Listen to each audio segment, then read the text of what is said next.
Hey, you see? Watch. But what's she doing?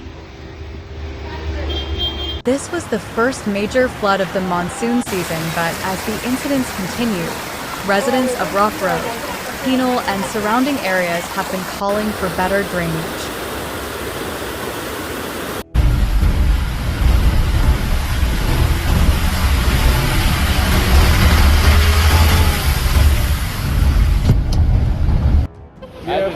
Ulaka.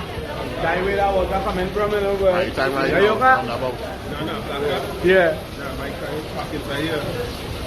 The heavy rains started falling at around 10 p.m. on July 16th, accompanied by a tropical wave. Although the rain lasted for about 3 hours, its effects were still being felt by many people until Wednesday.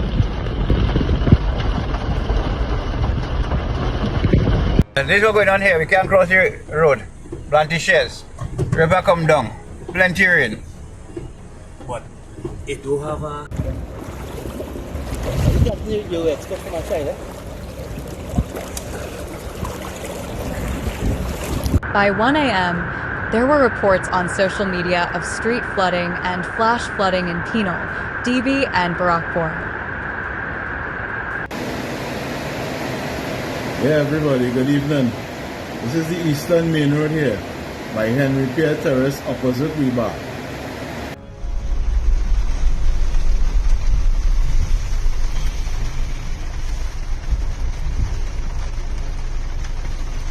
By 9 a.m., the water had receded in many parts of Rock Road, leaving only the most vulnerable areas, such as in front of Hindu Primary School on Rock Road, Mulchin Trace and Goodman Trace, which are only accessible by tall vehicles such as pickups or trucks. The Ministry of Rural Development and local government said there were also reports of flooding in Lower Barakpur and the corner of GP Road and New Colonial Road, Barakpur.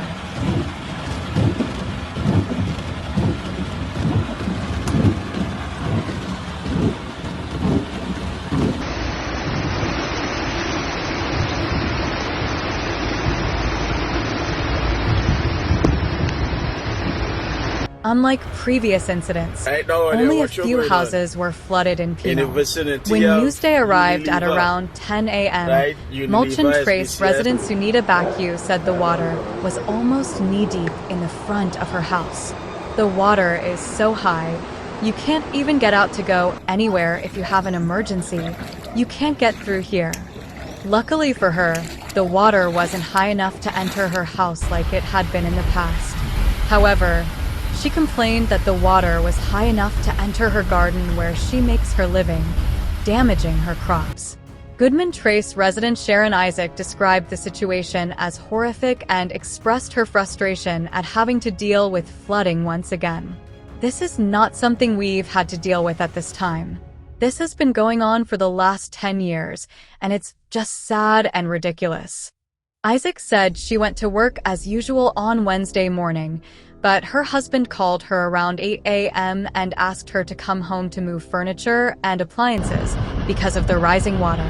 While she admitted Wednesday's flooding wasn't as bad as the previous incident, she said it was still unfortunate.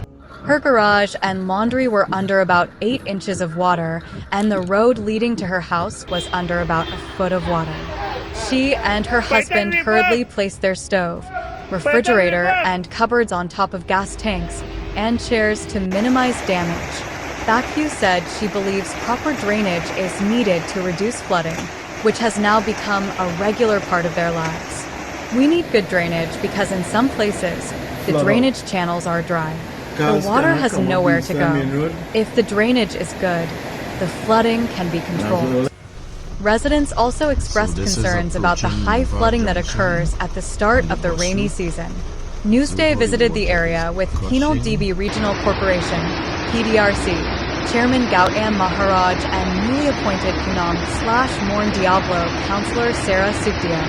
Several other residents complained to the corporation officials about the condition of the drainage in the area and even changes made by private developers. Maharaj said the corporation has been aggressively cleaning the drainage channels.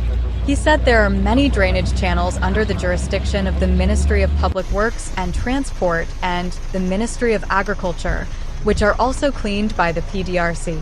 He said some of the drainage channels need repair or upgrades, but lamented that the corporation has not received the necessary funds to carry out the work. We are also asking for funding for our project development, PSIB, of $22 million, which has been approved by the national budget, and it is nearing the end of the financial year, so it is very difficult for PDRC because there is no money being released. Regarding the question of people who have been illegally hoarding land, Maharaj said, the construction work and hoarding land and so on involves various agencies, and of course, as a municipal corporation, we will engage them. We have started the process, which is in touch with the town and country planning, the Public Works Department, their drainage division, the corporation, and all the agencies. We will see what are the solutions in terms of where there are development areas and obstructions in terms of water flow. Although not affected by the floods, Naresh Maharaj, a resident of Sami Trace West, Lachis Road, was forced to clear his factory garage. Living on a slope, he said the rains caused a landslide, which resulted in the collapse of the garage wall.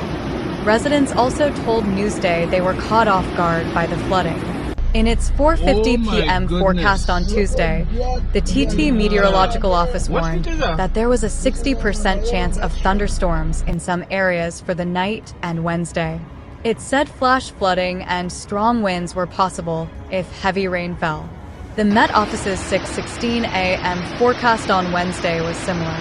However, at 8:41 a.m., the Met Office issued a yellow severe weather warning for northern Trinidad and Tobago, which came into effect at 10 a.m.